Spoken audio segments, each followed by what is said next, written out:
La mañanera de Ángel de hoy jueves. Voy a comentar con usted algo que me sucedió anoche. Tuve la oportunidad de ser invitado a la presentación de un gran libro, el más reciente de la autoría de Luis Rubio. Su título, Fuera Máscaras, ya lo he comentado tanto en mi colaboración en Excelsior como en el espacio que me permite tener en su programa Pascal en Imagen Informativa Primera Emisión. Y hoy quiero comentar con usted algo que dijo Luis en la presentación de esta ceremonia o de este acto de presentación de su libro.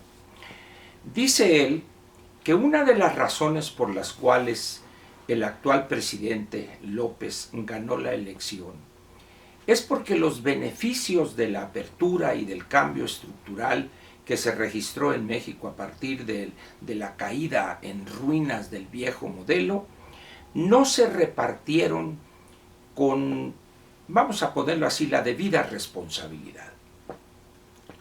Dicho de otra manera, si bien ha habido y hay beneficios palpables, evidentes, como consecuencia de ese cambio estructural en México, no ha alcanzado, y no voy a decir por parejo a todos, no es esa ni la idea de lo expresado por Luis, ni lo que yo piense, pero es claro también, para muchos, que los beneficios se concentraron en las regiones más avanzadas del país, en el sentido de la mejor educación, el mayor número de años también de escolarización, la mejor infraestructura, la incorporación de su economía a las corrientes del comercio internacional, entre otros aspectos. Y los estados menos favorecidos por esos beneficios, como usted bien sabe, es el sureste mexicano y algunos estados como Guerrero, Michoacán, Oaxaca, etc. Como consecuencia de esa opinión, de ese juicio de Luis, quiero comentar con usted ahora lo siguiente. Hoy estamos dando principio a una nueva era en la forma de ver la gobernación. La llegada de López inaugura vamos a decir, un enfoque más que una visión, un enfoque de la gobernación donde se dice, aun cuando no se ha concretado, que primero los pobres, lo cual algún día comentaré este desatino, en las economías abiertas primero es la ley y luego la ley y siempre la ley. Sin embargo, en esa visión más acotada regionalmente de privilegiar el sureste mexicano, grupos marginados o grupos que han disfrutado en la menor medida los beneficios de la apertura económica, yo creo que se está cayendo, para no decir en una mentira evidente y ofensiva, sino en inexactitudes. Y le voy a comentar a usted por qué. López ha establecido un mantra, una gran guía de su gobernación. No aumentar los impuestos vigentes, las tasas impositivas en estos, no crear nuevos impuestos, sino aumentar la deuda. Pero al mismo tiempo, otorgar a decenas de millones de mexicanos un conjunto de beneficios sociales.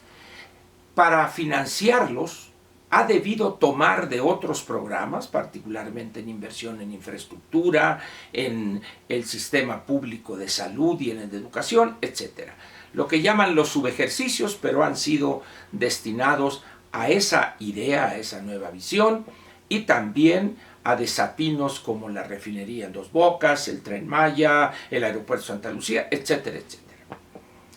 Y aquí no preocupación, sino lo que veo que podría suceder. Así como hubo un conjunto de beneficios no repartidos con menos inequidad de lo que debería haber sido, por una miopía de la clase política, por su pequeñez, etc. ¿Qué va a pasar en 2 o 3 años cuando esa imposibilidad de darle a millones de mexicanos todo lo que ha dicho López y aún más, cuando será imposible tener los recursos para hacerlo.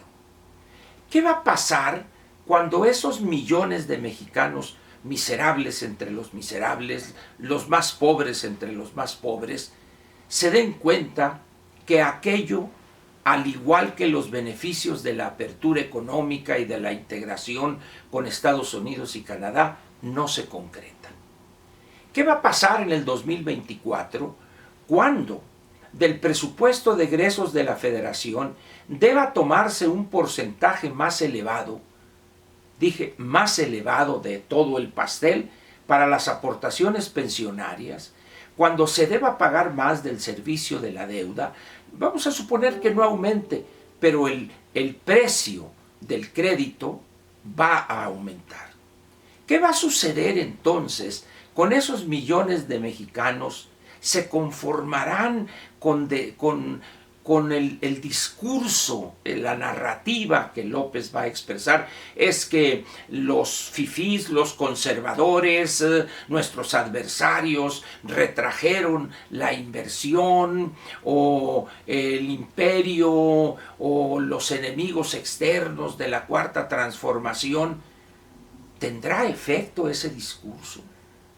¿Convencerá a decenas de millones de mexicanos de que hay que esperar otros 5, 6 o más años porque los enemigos externos y los internos le han impedido a López cumplir con esa loable intención de canalizar cientos de miles de millones de pesos que no están disponibles? Hay que decirlo, que no están ni estarán disponibles.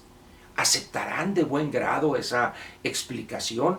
O, así como sucedió el año pasado, el año 2018, el 1 de julio, habrá un vuelco para votar a favor de quien desenmascare o quien explique la imposibilidad de lograr esos dos grandes objetivos? Repito pues, no elevar las tasas impositivas vigentes, no crear nuevos impuestos, no contratar más deuda, pero al mismo tiempo otorgar miles, cientos de miles de millones de pesos. Esas dos cosas es imposible lograrlas simultáneamente. ¿A quién va a privilegiar López? Recuerde usted que tiene una obligación ineludible: las aportaciones a las pensiones. Es ineludible pagar el precio creciente, el monto creciente del servicio de la deuda, y al mismo tiempo decir que no va a aumentar las fuentes de ingreso del erario. Esos dos objetivos, o esas dos intenciones más que objetivos, son irrealizables simultáneamente. Algo habrá que hacer diferente para una de estas dos cosas.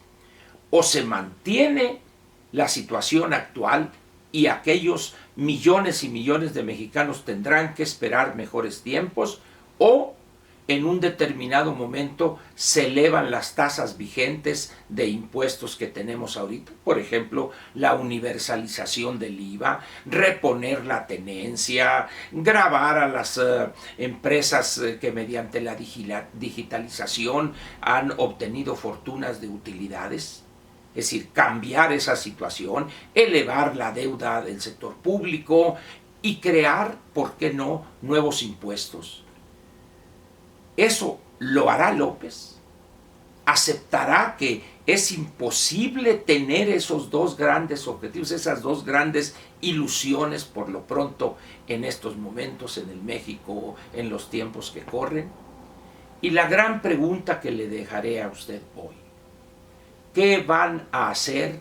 ¿Cómo van a votar el 2021 y el 2024 esos millones y millones de mexicanos que quizá el 2021 empiecen a desencantarse, empiecen a perder esa ilusión casi juvenil del sueño que forjaron con las promesas de López? No sueños, no desde la campaña, sino desde hace años.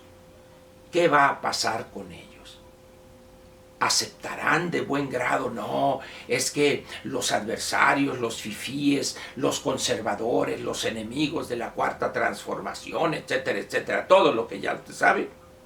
O dirán, este fue al final de cuentas más de lo mismo e incluso empeoraron las cosas. Porque no olvide usted que lo que estamos viendo y padeciendo, si bien ahorita está velado por ahí, el daño institucional que ya ha causado López con su visión de las cosas en la gobernación es un daño que, no obstante si Morena pierde o es derrotado o es echado del gobierno y de ambas cámaras del Congreso de la Unión, repito, los daños que ya ha causado y los que va a causar en los años que vengan, quedarán ahí por muchos años. Mucho de lo que habíamos avanzado será tirado por el caño, y construir o al menos reponer eso nos va a costar, como diría un buen amigo, un varo. Le agradezco a usted su atención y le pido encarecidamente que piense en esta contradicción. No se pueden las dos cosas. Aquí la interrogante será: ¿en cuál va a ceder López? ¿Les dará menos a los millones y millones de pobres o aumentará las fuentes de ingreso, nuevos impuestos, elevar las tasas de los vigentes y contratará deuda? Lo importante será las consecuencias que estas decisiones últimas tengan en la salud de las finanzas públicas, en las tasas de interés y en la inflación. Por lo pronto, gracias y nos vemos mañana aquí en la mañanera de viernes, la mañanera de Ángel, con la cual cerraremos una semana laboral más. Gracias.